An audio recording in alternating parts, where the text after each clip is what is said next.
เดี๋ยวคืนเที่ยงคืนมึงกับอันไม่กันรับพัสดุบ่เล็กไม่ไปจังไหนก็แต่ละมือแต่ละเว้นมึงสั่งแมงกันแต่ละกระเดือแต่เห็นยังไงลูกสาวรักมาก ฮะเป็นยังกูจะบ่เห็นกูได้ยินเสียงเปิดประตูดังคากรวด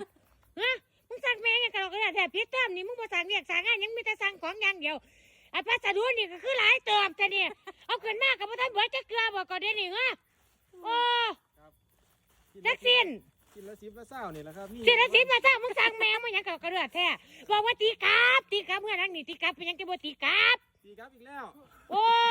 เดี๋ยวคือกับมาส่งมันไหลมาส่งหมู่บ้านนี่มาหัวคำแม่เห็นเมื่อนี่ไหลมาง่ามคำนี่อุ้ยอุตส่าห์เตรียมขนาดว่าคำมากเด้อโอ้